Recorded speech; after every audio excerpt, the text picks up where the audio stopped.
बिस्मिल्लाहिर्रहमानिर्रहीम, अस्सलाम वालेकुम, वेलकम टू द बीनर सलीम शो। आज की सबसे ज़्यादा मज़ेदार और चटपटी खबर ये है कि चीफ जस्टिस उमर अता बंदयाल साहब जो हैं उनकी दौड़ें लग गई हैं। जी हाँ, वो पतली गली से ऐसे निकले हैं कि अब मतलब आप समझे निकल ही गए हैं। अब ईद के बाद ही पता चलेगा कि जो भी थोड़ा बहुत वो हल्की फुल्की उन्होंने अपनी होम्योपैथिक किस्म की जो चीफ जस्टिस गिरी करनी है वो उसमें कर लें। इसकी क्या तफसीलात है ये मैंने आपको बतानी है। साथ ही साथ भाई आज बहुत से अहम मामलात इस अदालत के अंदर क्लियर हुए। वो इसलिए क्लियर हुए क्योंकि जिन जिन लोगों को ये शक है ना कि पाकिस्तान तहरीक इंसाफ के साथ, इमरान खान के साथ या वो तमाम लोग जो कि 9 मई के वाक़यात में मुलव्वस हैं उनके साथ कोई जुल्म व सितम हो रहा है और ह्यूमन राइट्स की कोई कवानीन की सख्त किस्म की खिलाफ वर्जी हो रही है, उनकी गलतफहमी भी दूर की गई है। और वो किसी और ने नहीं की है, वो अटॉर्नी जनरल ने की है। और हम ये कह सकते हैं कि आज अटॉर्नी जनरल ने अपना खड़ाक दिखाया। और जब अटॉर्नी जनरल बोल रहे थे तो जितने भी जज साहिबान थे वो चुपचाप उनको सुन रहे थे। उन्होंने क्या बातें की हैं ये भी मैं आपको बताऊंगी। इमरान खान साहब और उनके आसपास के जितने भी लोग हैं वो तो उनको अपनी अपनी पड़ी हुई है। वो कौन से लोग हैं जिनको अपनी अपनी पड़ी हुई है और क्यों पड़ी हुई है? भाई जाहिर सी बात है, सारों के पीछे अभी ये पुलिस जा रही है, सबकी कार्रवाइयाँ होनी हैं और माफ़ी शाफ़ी तो आपको पता है नहीं। तो इस हवाले से भी हम आपसे बात करेंगे कि वो अब कौन लोग हैं, क्या हो रहा है। Last but never the least, वो जो इमरान खान के जितने भी रईस सहूलतकार है ना उनको हार हो गई है, क्या कहते हैं, शिकस्ते फाश। इसकी भी कहानी मैं आपको बताऊंगी। तो आगाज़ कर लेते हैं। ये जो जितनी भी बातें मैं आपको कर रही हूँ ना, इस सब का ताल्लुक उस एक प्रेस कॉन्फ्रेंस से जो कल हुई, DGISPR की जो प्रेस कॉन्फ्रेंस थी, उस प्रेस कॉन्फ्रेंस को बड़ी संजीदगी से किया गया। मैंने आपको ऑलरेडी बता दी है कि उसकी क्या क्या वजूहात थी। आज अच्छी बात यह है कि जो वार्निंग DGISPR और फौज की तरफ से सुप्रीम कोर्ट को दी गई थी, एक बहुत ही मुनज़्ज़म, मुहज़्ज़ब, डिसेंट तरीके से, इससे बेहतर तरीके से कोई किसी को वार्निंग नहीं दे सकता। एक इदारा किसी दूसरे इदारा को इससे बेहतर तरीके से वार्निंग इसलिए नहीं दे सकता क्योंकि दोनों इदारों का अपना अपना तकद्दुस है। अब वो चीफ जस्टिस साहब को अपनी इज्जत की परवाह नहीं हो रही है जस्ट बिकॉज के वो और उनकी फैमिली मेम्बर्स जो है वो पाकिस्तान तहरीक इंसाफ के चेयरमैन से इश्क करते हैं। ठीक है भाई, तो उनकी अपनी पर्सनल लाइकिंग और डिसलाइकिंग जो है वो आ रही है और वो ये साबित कर रही है कि वो उनका जो इमोशनल बैगेज है चीफ जस्टिस उमर अता बंदयाल साहब का, वो उनको इस पोस्ट के लिए कितना अनफिट डिक्लेयर करता है। लेकिन पाकिस्तान में तो बहुत कम होता है ना कि चीज़ें मेरिट पर हों। तो भाई किसी का इमोशनल बैगेज हो, किसी की मोहब्बत हो, किसी का इश्क हो, किसी की फ़ैन फॉलोइंग हो, गुड टू सी यू हो, हैं, या take care of yourself, या सी यू सून, या जो भी हो, ऐसी बातें, इस तरह के लोग चीफ जस्टिस हों, इस तरह के लोग बड़ी बड़ी पोजीशंस पर नहीं होने चाहिए। जांच पड़ताल इसकी होनी चाहिए। लेकिन खैर एनीवेज जब आ गए हैं तो उनको तो अब अपनी इज्जत का, अपनी डेजिग्नेशन का कोई ख्याल नहीं है। उनको ये भी पता है कि दोबारा तो कौन सा उन्होंने चीफ जस्टिस बन जाना है, कौन सा उनको एक्सटेंशन मिल जानी है। तो बस ठीक है, अब जो हो रहा है बस लगे जाए। लेकिन ये फौज को ख्याल आ गया, DGISPR को ख्याल आ गया कि भाईजान हम कुछ तो इसकी इज्जत रख लें। इस आदमी को अपनी इज्जत की परवाह नहीं है लेकिन हम इसकी इज्जत रख लेते हैं क्योंकि ये चीफ जस्टिस ऑफ पाकिस्तान है और जिस ओहदे पर ये है वो ओहदा पाकिस्तान के लिए बड़ा इंपॉर्टेंट होता है।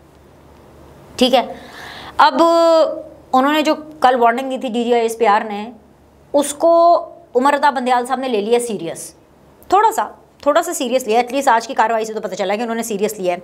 और वो इसलिए उन्होंने सीरियस लिया है क्योंकि एक तो आज फैसला नहीं किया उन्होंने आज एक तरह से बेंच भी नहीं टूटा। और उमर अता बंदयाल साहब ने अपने जो रिमार्क्स थे आज कोई ऐसे रिमार्क्स भी नहीं दिए। ठीक है, बल्कि अगर मैं ये कहूँ कि आज जो वो बाकी सहूलतकार है इमरान खान साहब के, लतीफ़ खोसा हों, एतजाज़ एहसन हों और इसके अलावा वो साबिक चीफ जस्टिस जवाद ख्वाजा साहब हों, वो जो उम्मीद और आस लेकर के सुप्रीम कोर्ट में गए थे ना कि 9 मई के जो मुल्ज़िमान हैं बेचारे, उनके ख़िलाफ़ फ़ौजी अदालतों में मुकदमे नहीं चलने चाहिए, उनके ऊपर आर्मी एक्ट नहीं लगना चाहिए और हम जो स्टे लेने में कामयाब हो जाएंगे। जो उन्होंने सारे पहले बैठ के मीटिंगें की, पूरा प्लान बनाया, वो प्लान हो गया ठप, उनको हुई है शिकस्त। आज जो है स्टे नहीं ले सके, जिसका ये मतलब है कि 102 सिविलियंस जिसके बारे में DGISPR हमें बता रहे हैं कि उनके ऊपर आर्मी एक्ट के तहत कार्रवाई होगी, फौजी अदालतों में उनका ट्रायल होगा, तो मतलब होगा। एक दफ़ा जो हमने कह दिया उसके बाद तो हम किसी की भी नहीं सुनते। आ गई है ना वो वाली बात। अब जब उमर अता बंदयाल साहब को समझ आ गई कि किस तरह बात जा रही है, उन्होंने कहा अच्छा जी चले ठीक है जी, स्टे ऑर्डर भी नहीं दिया और उन्होंने कहा कि भाई ईद के बाद देखते हैं, गैर मुअय्यना मुद्दत, जाहिर सी बात अब ईद के बाद इन्होंने बैठना है वो करेंगे। लेकिन बेंच की जो सूरत हाल है ना वो बड़ी इंटरेस्टिंग हो गई है, क्योंकि आपको पता है कि जो जस्टिस तारिक मसूद साहब हैं, जस्टिस काजी फ़ाइज़ ईसा साहब हैं, ये पहले ही बेंच से अलग हो गए थे। अलग इन द सेंस कि इन्होंने माना ही नहीं था ना बेंच को, उन्होंने कहा ये तो है ही गैर कानूनी। उसके बाद मंसूर अली शाह साहब जो हैं उनके ऊपर हुकूमत ने एतराज़ उठाया, क्योंकि ये रिलेटिव हैं एक पिटिशनर के। वो पिटिशनर साबिक़ chief justice of Pakistan Jawad Khawaja साहब, वो ख्वाजा साहब के रिश्तेदार हैं, तो इनके ऊपर उन्होंने एतराज़ उठाया, तो ज़ाहिर है वो भी बेंच पे। अब याया अफरीदी साहब अभी तक तो बेंच में हैं, लेकिन उन्होंने भी अपना एक इख्तलाफी नोट लिखा, और यानी कि उनके भी तहफ़्फ़ुज़ात हैं इस पूरे मामले पर। लुब्बे लुबाब जो याया अफरीदी साहब का है वो ये है कि भाई फुल कोर्ट होना चाहिए इसके ऊपर। तो अब आज आके चुंगे में वो 5 लोग रह गए, उनका भी आहिस्ता आहिस्ता आपको पता चल जाएगा। लेकिन स्टे ऑर्डर नहीं हुआ, आर्मी एक्ट लगेगा, मिलिट्री कोर्ट्स जो है वो इनका ट्रायल करेगा, चाहे फिर वो जो कोई भी हो। आगे बात आपको समझ में। तो भाई उमर अता बंदयाल साहब ने पतली गली लेने की कोशिश की है, मतलब मुझे पता लतीफ़ खोसा, एतजाज़ एहसन, वो सब बहुत ज़्यादा जो है वो नाराज़ होंगे, उनके तो अरमानों पर पानी फेर दिया।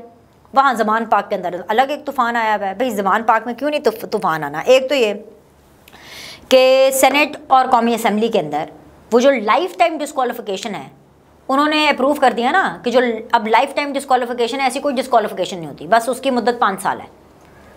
प्रेसिडेंट साहब थे मुल्क से बाहर हज पे, और यहाँ पर जो कायम मुकाम प्रेसिडेंट है यानी कि चेयरमैन सेनेट, जब प्रेसिडेंट नहीं होता तो चेयरमैन जो सेनेट होता है वो कायम मुकाम प्रेसिडेंट होता है, यानी उनको फिल इन करता है। उन्होंने साइन वाइन करके सब ओके डोके की रिपोर्ट। तो ज़मान पाक में तो चीखों आहो पुकार, क्या कहते हैं कि घने अंधेरे तो छाने ही थे। उसके बाद आप सुन लें, इमरान खान साहब के बहुत ही करीबी जमशेद चीमा साहब, इस हद तक करीबी कि भाई लास्ट टाइम आखिरी दिनों तक जो मसरत चीमा हैं वो बहुत अच्छे से इमरान खान साहब, उनकी पॉलिटिकल अपॉइंटमेंट्स और उनकी फैसिलिटेशंस को मैनेज कर रही थी। और मसरत चीमा बहुत अच्छी वर्कर हैं, और जिस डेडिकेशन से उन्होंने अपनी जगह बनाई है वो दाद के काबिल है। और जाहिर सी बात, उनके जो हस्बैंड हैं वो इलेक्शन तो नहीं जीते, लेकिन उनको टिकट तो मिला था, और पैसे वाले लोग हैं, जाहिर सी बात है। और इमरान खान साहब को उनका पैसा नज़र आया तो इन्होंने इनको एक्सेस दिया। तो जमशेद चीमा साहब भी इनके बड़े करीब थे। जमशेद चीमा साहब को और मुसर्रत जमशेद चीमा को जब पहले हवालात लेके जाया गया, जब वो अरेस्ट हुए, तो उसके बाद उन्होंने प्रेस कॉन्फ्रेंस की। ये वो प्रेस कॉन्फ्रेंस थी जिसका उन्होंने अपने आप को सियासत से डिटैच किया। उन्होंने कहा कि भाई वो फैमिली को टाइम देंगे। लेकिन असल कहानी एक और भी है। असल कहानी ये है कि अंदर जब जेल में थे ये, तो इन्होंने एक कमिटमेंट की थी कि ये एक तरह से सॉर्ट ऑफ वादा माफ़ गवाह बनेंगे। ठीक है, किस तरह से सॉर्ट ऑफ वादा माफ़ गवाह बनेंगे कि ये तमाम तर इन्फॉर्मेशन जो है 9 मई के वाक़यात से रिलेटेड, क्योंकि मुसर्रत जमशेद चीमा और जमशेद चीमा को बहुत अंदर तक एक्सेस होता था। मतलब जिस कमरे में इमरान खान साहब मिलते थे सहाफ़ियों से, अपने टीम मेंबर्स से, अपनी सोशल मीडिया की टीम से, अपने कारकुनान से, अपने बाकी लीडर्स से, वहाँ तक अगर एक्सेस गिनती के लोगों को होता था, उन गिनती के लोगों में मुसर्रत जमशेद चीमा और जमशेद चीमा साहब थे। अब ये पूरी कहानी, राम कहानी आपको बताने का मतलब ये है कि चीमा साहब ने मिस कमिटमेंट कर दी है। उन्होंने पहले अपनी जान छुड़ाने के लिए कमिटमेंट की कि भाई मैं आपको पूरे सबूत, हर चीज़ आपको प्रोवाइड करूँगा। लेकिन चीमा साहब ये भूल गए ना कि ये जो मिस कमिटमेंट कर रहे हैं, ये एक सियासतदान की दूसरे सियासतदान के साथ नहीं है, ये एक पाकिस्तानी की एक इदारे के साथ मिस कमिटमेंट है। तो बस फिर क्या था, फिर दोबारा उन्होंने फाड़ लेता। उसके बाद जब उनके पकड़ने की खबर आई तो चीखें तो निकलनी थी ज़मान पाक से, हैं, जिन्नों भूतों चुड़ैलों की आवाज़ें निकलनी थी वहाँ से, क्योंकि जादू वादू तो कोई काम ही नहीं कर रहे। उसके अलावा जी इमरान खान को 4 जुलाई का नैब ने फिर से नोटिस भेज दिया है। अब जाए ना जाए मान ही नहीं रखता। मैं आपको बिल्कुल सही बता रही हूँ। इमरान खान साहब अगर 4 जुलाई को नैब चले भी जाते हैं तो कोई कुछ नहीं होना, और अगर नहीं भी जाते तो कुछ नहीं, क्योंकि डिसीजन हो चुका है। मैंने आपको बताया ना, जेल की सेज तैयार हो चुकी है।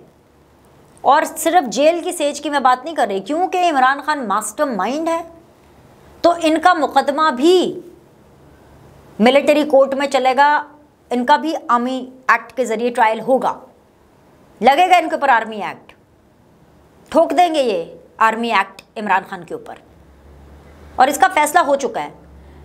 अब नैब में जाएं ना जाएं, लेकिन ये है कि जी नैब ने बुलाया है।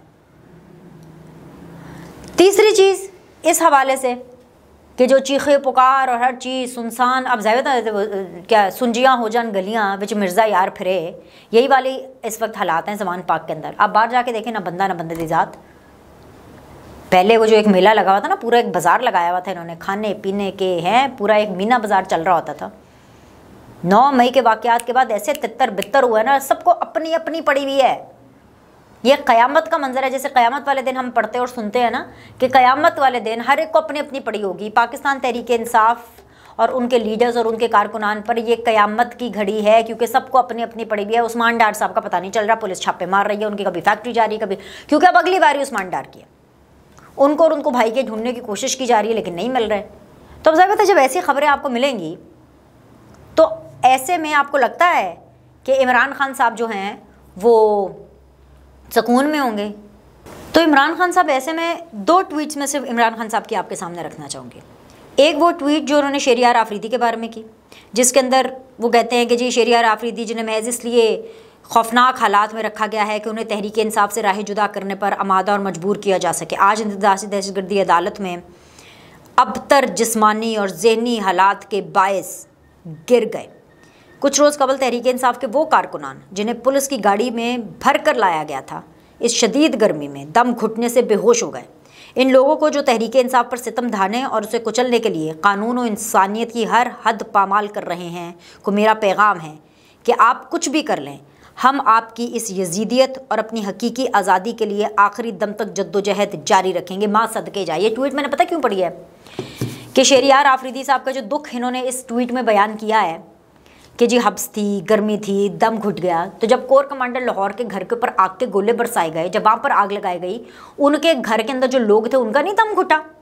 जब पूरे पाकिस्तान को 9 मई को आग में झोंका गया, 200 से ज़ायद वाक़यात रिपोर्ट हुए, 102 सिविलियंस की जो ज़िंदगी है वो आपने अजाब कर दी, तब आपको नहीं लगा कि पाकिस्तानियों का, बाकी पाकिस्तानियों का दम घुटेगा, पाकिस्तानियों का सियासतदान और सियासत से विश्वास उठ जाएगा, एतमाद उठ जाएगा? तब नहीं आपको लगा ये कि कितना बुरा जो है वो सलूक हो रहा है, कितनी जो है गंदी कार्रवाइयाँ हो रही हैं। और जब DGISPR प्रेस कॉन्फ्रेंस कर रहे हैं तो उस प्रेस कॉन्फ्रेंस को ये एक शहरियार आफरीदी वाली ये ट्वीट करते हैं, और उससे पहले एक, मतलब आप देखें, एक वो शख्स कि अपने हवास में ही नहीं है, इमरान खान को पता ही नहीं है कि हालात कितने ख़राब हो चुके हैं और इनके साथ क्या होना है। और अगर ये एक्टिंग कर रहे हैं ना कि I am cool, Imran Khan साहब कूल बनने की एक्टिंग कर रहे हैं, तो बहुत ही भोंडी और बहुत ही बकवास टाइमिंग है इनकी ये एक्टिंग की। दूसरी ट्वीट आप देखें, यहाँ पे DGISPR प्रेस कॉन्फ्रेंस कर रहे हैं, सुप्रीम कोर्ट के अंदर जो है वो हेयरिंग चल रही है, जिंदगी और मौत के यहाँ पे मसले बने हुए हैं, और इमरान खान को देखे शुमाल में झील और जनूब में कोहे नमक के कदीम सिलसिले के साथ मियाँ वाली में Nobel university cricket ground Pakistan के खूबसूरत तरीन क्रिकेट ग्राउंड्स में से एक बनेगी इंशाल्लाह। क्रिकेट ग्राउंड की आदमी बात करता है, आपने पाकिस्तान की जो यूथ है उसको क्रिकेट ग्राउंड में जाने के काबिल छोड़ा? आपने पाकिस्तान की जो यूथ है उनको इस काबिल छोड़ा है कि वो आपकी नफरत से फारिग होंगे, आपके ब्रेन वॉशिंग से फारिग होंगे तो क्रिकेट के मैदान तक जाएंगे, कोई गेंद बल्ला भी कुछ खेल लेंगे? आपने इस काबिल छोड़ा है? ये कौन आदमी है भाई? ये अच्छे खासे माहौल के अंदर ना मेरे जैसी ठीक ठाक बंदी का BP हाई कर देता है ये the world famous Imran Khan साहब। तो इससे पहले कि मेरा मूड और ख़राब हो, बस आज के लिए इतना ही। आप समझ तो गए हैं ना पूरी बात? मतलब इसके पल्ले कुछ नहीं बचा, अब कुछ नहीं है इनके पल्ले। अच्छा, अब साथ में पाकिस्तान में सारी चीज़ें चल रही हैं, ये शुमाल में झील और पता नहीं क्रिकेट ग्राउंड दिखाते रहे हैं, इनको पता ही नहीं है दुबई में क्या चल रहा है। हम आपको बताते हैं ना दुबई में क्या चल रहा है। अगली वीडियो देखें, फिर बताती हूँ मैं दुबई में क्या चल रहा है।